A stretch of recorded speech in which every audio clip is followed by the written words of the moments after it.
Di usia senja, banyak orang mengira hidup akan menjadi lebih tenang, lebih damai. Namun, bagi seorang ibu bernama Bu Kartina, usia 65 bukanlah awal dari kebebasan, melainkan awal dari kesepian yang sunyi dan kenyataan pahit bahwa cinta dan pengorbanan tidak selalu dibalas dengan hormat. Hari itu, Bu Kartina kembali dari liburan pertamanya dalam 2 dekade terakhir.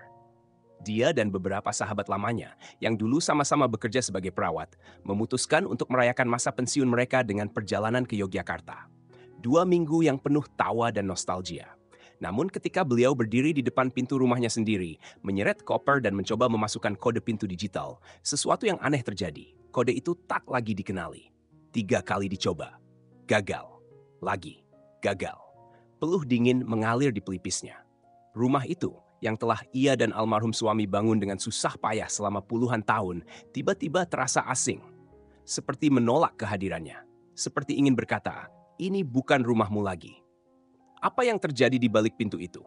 Dan lebih penting lagi, siapa yang telah memutuskan bahwa seorang ibu harus menyingkir demi kenyamanan generasi berikutnya?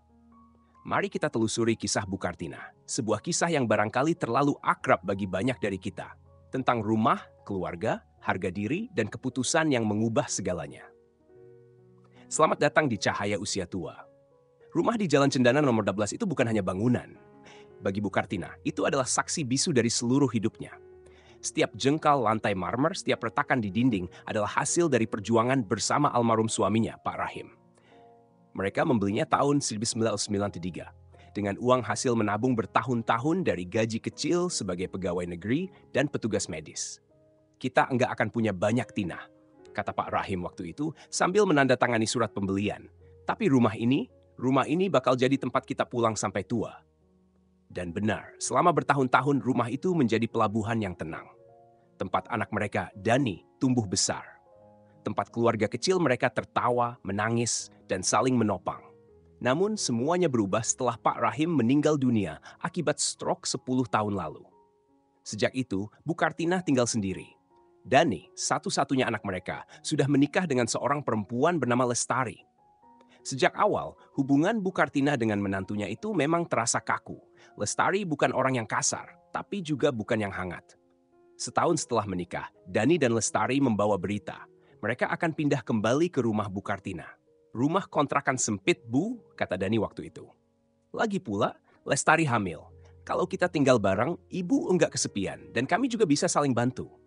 Bagi Bu Kartina, itu terdengar seperti berkah. Ia senang rumahnya kembali ramai.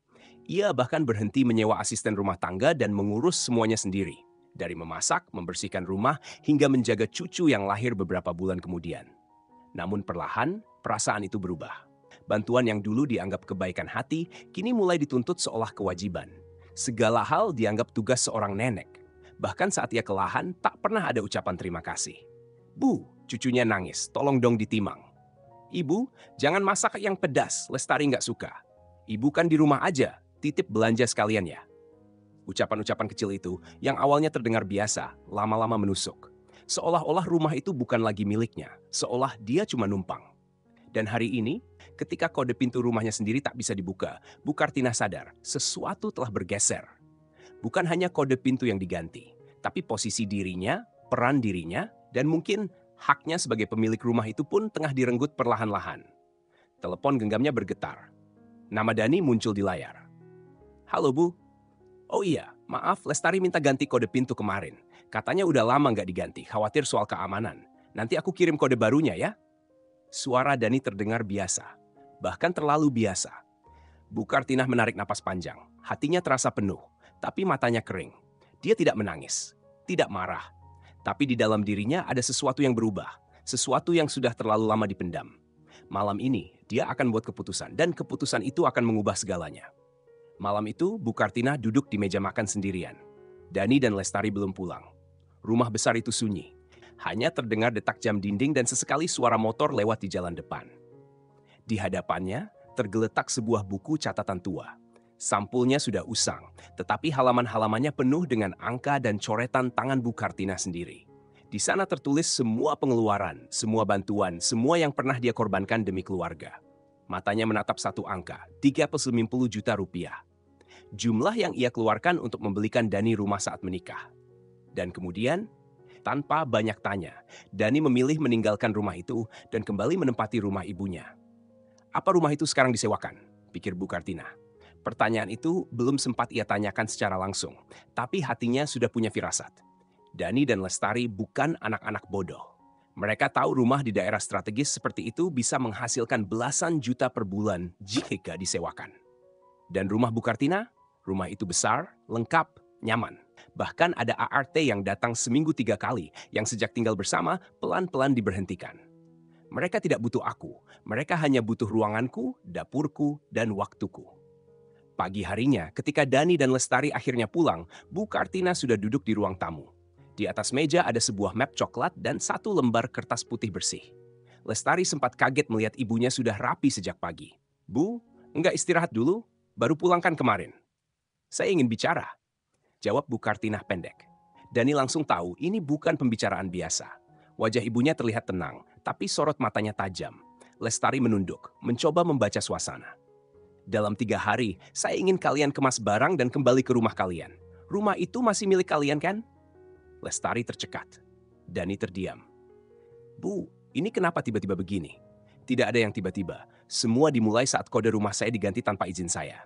Itu bukan soal angka, itu simbol bahwa saya tidak lagi dianggap sebagai tuan rumah. Suasana jadi dingin. Udara seolah menebal. Bu, kami cuma khawatir soal keamanan. Keamanan atau kekuasaan? Potong Bu Kartina tenang. Saya tahu bedanya. Saya sudah hidup lebih dari 6 dekade, Dani. Saya tahu kapan seseorang benar-benar peduli dan kapan seseorang hanya ingin mengambil alih. Lestari ingin bicara, tapi Bu Kartina melanjutkan. Rumah ini saya bangun bersama ayahmu. Dengan air mata, lembur, dan pengorbanan. Saya tidak akan menyerahkannya begitu saja, hanya karena kalian merasa sudah waktunya saya mundur. Saya belum selesai hidup. Kata-kata itu menggantung di udara. Hari pertama setelah pengumuman Bu Kartina, rumah menjadi tempat yang canggung. Dani banyak diam. Lestari mondar-mandir di dapur dan kamar, memasang wajah kesal setiap kali berpapasan dengan ibu mertuanya. Anak mereka, Rara yang masih balita, tampak bingung dengan ketegangan di rumah. Malam harinya, Dani mendekati Bu Kartina saat ia sedang menyiram tanaman di teras. Bu, apa ini keputusan final? Kita nggak bisa bicara lagi? Bu Kartina menoleh pelan, suaranya datar namun tegas. Bukan kamu yang digusur, Dani. Ini rumahmu juga. Tapi kamu dan istrimu harus belajar menghargai ruang dan peran. Selama ini ibu diam bukan karena ibu lemah, tapi karena berharap kalian sadar. Tapi ternyata diam ibu dimaknai sebagai keleluasaan untuk mengatur seenaknya. Dani tertunduk. Malam itu ia tidak tidur. Bu Kartina tahu itu dari suara langkah kaki di kamar atas yang tak kunjung berhenti sampai dini hari. Hari kedua, Lestari mulai beraksi. Ia memasak lebih banyak dari biasanya, menata meja makan dengan rapi, bahkan mencuci piring sambil bersenandung pelan. Namun tak satu pun dari itu bisa menghapus jejak kekecewaan yang sudah terukir dalam hati Bu Kartina. Bu, ini ayam kecap favorit ibu, saya buatkan pagi ini. Terima kasih, jawab Bu Kartina singkat. Dia tidak ingin bersikap dingin, tapi dia juga tidak ingin tergoda untuk melupakan semuanya hanya karena semangkuk ayam kecap. Sore harinya, Lestari mengajak cucunya duduk di pangkuan Bu Kartina. Rara kangen nenek ya? Nenek nanti sendirian loh. Taktik lama, menjebak dengan rasa kasihan. Tapi kali ini Bu Kartina tidak goyah. Ia tersenyum pada cucunya, mencium keningnya, dan berkata lembut, nenek akan baik-baik saja. Dan kamu pun akan lebih tenang di rumah sendiri bersama ibu dan ayah. Hari ketiga, koper-koper mulai bermunculan di ruang tamu. Dani bekerja mengemas dengan wajah lesu. Lestari masih berharap keputusan bisa berubah. Sesekali membujuk dengan nada lembut, tapi semakin lama suaranya semakin terpaksa. Bu, kami benar-benar akan pergi? Iya, bukan karena saya membenci kalian, tapi karena saya mencintai diri saya. Saya butuh ruang untuk menjadi diri saya sendiri. Tanpa tekanan, tanpa manipulasi, tanpa dihitung-hitung. Raut wajah Lestari berubah. Ada kemarahan, tapi juga pengakuan. Mungkin dalam hatinya, ia tahu bahwa yang dilakukan selama ini tidak adil. Tapi ia terlalu terbiasa menganggap rumah ini miliknya, sampai lupa siapa yang membangun fondasinya. Mobil sewaan datang jam 4 sore. Dani dan Lestari mulai membawa keluar koper dan kardus. Bu Kartina hanya duduk di kursi teras, menatap langit yang perlahan memerah di ujung hari. Bu, kalau nanti rindu Rara, datang ya. Rumah kami selalu terbuka. Kata Kak Dani seperti percikan kecil di hati Bu Kartina. Tapi ia tahu, ini bukan akhir dari hubungan. Ini hanya pengaturan ulang, penegasan batas. Ibu pasti datang, tapi bukan untuk jadi pengasuh, untuk jadi nenek yang bisa duduk, cerita, dan pulang saat ingin. Dan itulah yang selama ini ia inginkan. Bukan menjauh dari keluarga, tapi kembali diposisikan sebagai ibu, bukan pembantu. 3 hari setelah kepergian Dani dan Lestari, rumah itu berubah. Sepi ya, tapi juga bersih, rapi, dan penuh ruang untuk bernapas. Bu Kartina duduk di ruang tengah sambil menyeduh teh melati kesukaannya. Cahaya matahari pagi menembus tirai tipis, menciptakan pola lembut di lantai keramik. Tidak ada suara panci beradu, tidak ada langkah tergesa, tidak ada tangisan cucu. Hanya denting sendok dan detak jantungnya sendiri yang kini terdengar jelas. Ia tidak menangis, tidak sedih. Justru ada kelegaan yang sulit digambarkan. Pagi itu, ia menyapu halaman sendiri, menyiram bunga mawar yang dulu hampir mati karena terlupakan di sudut taman. Burung-burung kecil mulai kembali ke pohon mangga belakang rumah. Seolah-olah rumah ini pun tahu bahwa kini suasana sudah berbeda.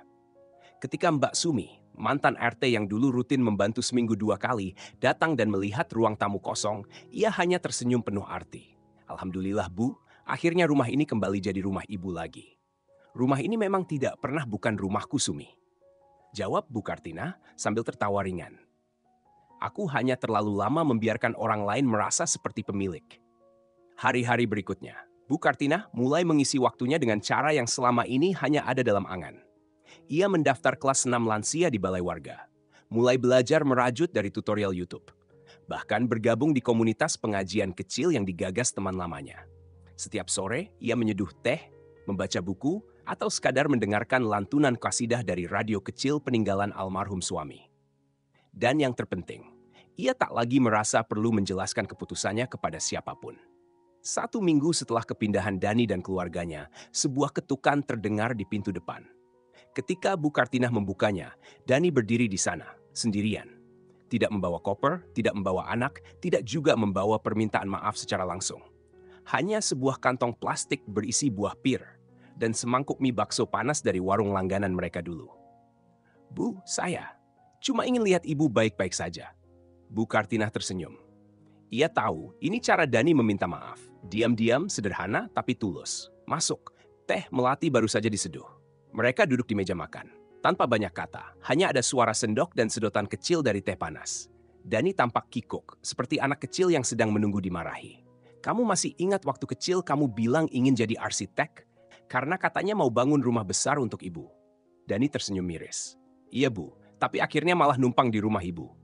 Bukan soal rumahnya nak, tapi soal cara kamu memandang ibu di dalam rumah itu. Itu yang sakit. Dani mengangguk pelan. Saya ngerti sekarang Bu. Maaf, saya terlalu diam. Saya biarkan dia melangkah terlalu jauh. Dia bukan satu-satunya yang salah. Kamu suaminya, kamu pemimpinnya. Tapi kamu malah memilih diam. Dani menunduk. Air matanya jatuh satu persatu. Bu Kartinah mengulurkan tangan menyentuh jemarinya. Tapi ibu tidak membencimu Dani. Ibu hanya ingin kamu tumbuh.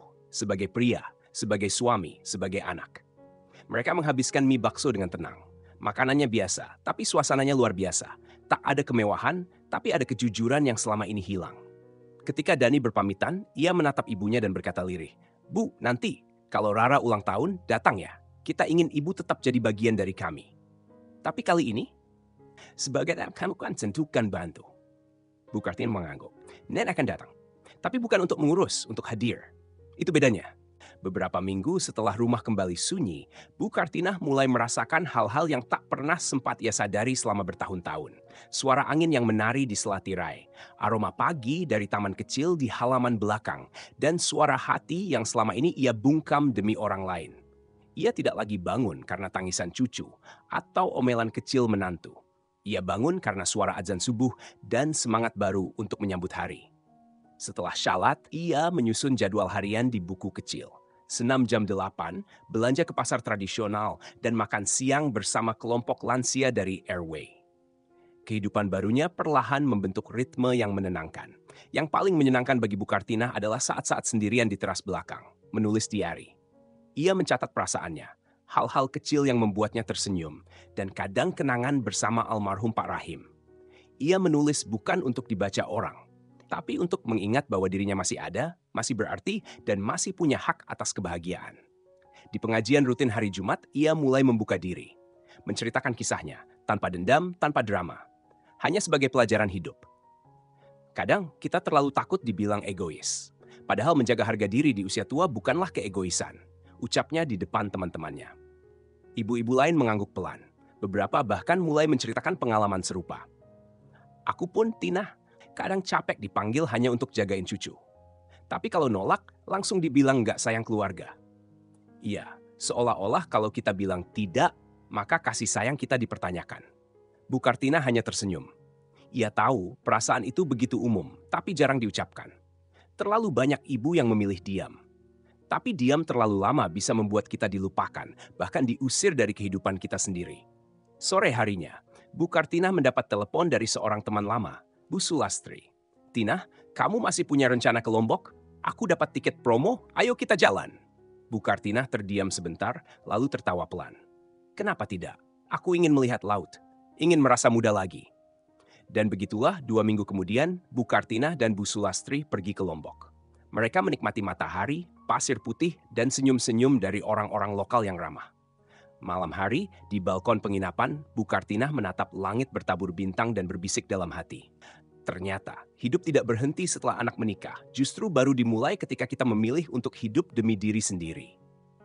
Sekembalinya dari Lombok, Bu Kartina merasa tubuhnya lebih segar, pikirannya lebih jernih, dan hatinya jauh lebih damai. Perjalanan itu bukan sekadar liburan. Itu adalah penanda bahwa dirinya layak merasakan kebebasan, bahwa usia bukan batasan untuk bahagia. Di hari Jumat sore, Dani kembali datang. Kali ini bersama Rara, sang cucu kecil.